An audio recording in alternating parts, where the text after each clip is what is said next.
One of the magic parts of any artistic process is to call forth responses to whatever it is that you're doing that are not button push kind of responses, are not the normal kind of knee-jerk responses that you get from most entertainment, which you know basically says this is going to make you laugh, this is going to make you cry, it's not going to be too complicated.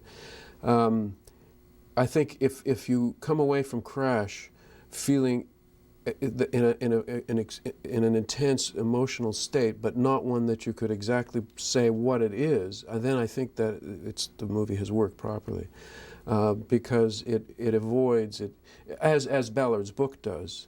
It avoids all the emotional response cliches that are there, which in making the film, for me, I had to consider as pitfalls to be avoided, because as soon as you go for the cheap laugh or cry or feeling of tragic relief, you are, I think, betraying what drew me to the film, to the book in the first place, which is this very strange, complex response that you have to it.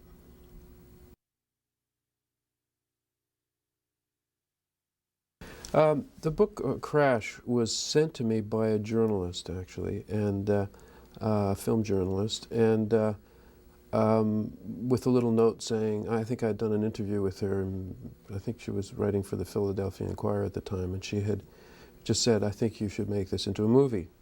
And I started to read the book, and I got about halfway through, and I could not read it anymore. I had to put it away. Its effect on me was very profound and disturbing, and I just was not ready to have that happen to me.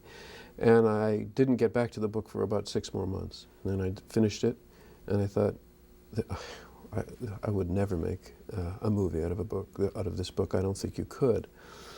And then about 2 years later, in a conversation with Jeremy Thomas, with whom I had made Naked Lunch, and who has a very esoteric taste in terms of authors and movies, I suddenly found myself saying, you know, Jeremy, we should make Crash. I really surprised myself by saying that. I was completely taken by surprise, because it was the last thing that I thought I would ever do.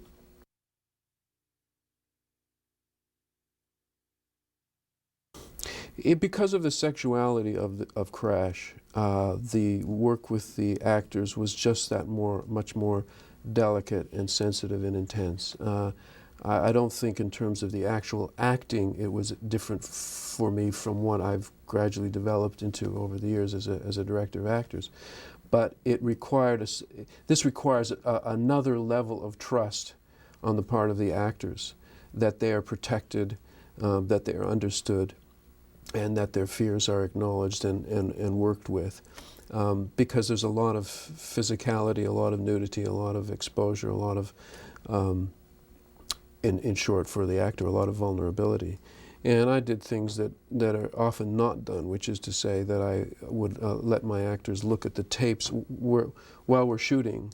I see everything. I can see everything on a TV monitor. It's a very common thing to do now. Video assist, it's called. And it's an invaluable tool for me to be able to watch exactly. I'm literally watching through the lens at a distance. So it's no longer only the cameraman who sees what's unfolding. And I tape that while we're shooting it. And it's actually, I understand, not that common for actors to be allowed to look at each take as it unfolds. First of all, because it takes time, and secondly, some directors, I think, worry about actors not liking what they're seeing and then becoming difficult or whatever. But I felt it was important to do that, to allow the actors to see what they were doing as a matter of trust and as a matter of collaboration.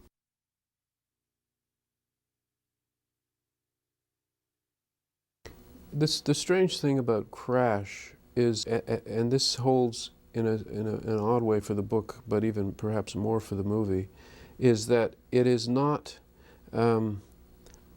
It's not really about violence, and it's not about sexual violence. In fact, I mean, in a way, it appalls me to be able to say this, that the film is in many ways politically correct, and I hate this, but. Because the sexuality, odd as it is all consensual in the film. And I only hate it because I would hate to be labeled politically correct, but in fact, it's important that that be the case in the film. It's about people who are actively trying to create a new form of sensuality, of sexuality, of eroticism. And so it is important that it not be something that is ever forced on them, but is something that they are developing from within them. They've all experienced car crashes which have somehow unleashed a kind of erotic energy that surprises them, and that they try to, each in his own way, tries to incorporate into their lives. And so the film, although the car crashes are violent in the sense that car crashes are violent, it's really not. There are no guns in the movie, no knives in the movie. It's not. It's not. There's not. There are no rapes in the movie. It's not. It's not really. It's not violent in the normal sense at all. It does violence to people's understanding of human relationships. It does violence to people's understanding of eroticism. I think that's where the violence is, and if people find it disturbing, that's where the disturbing element is.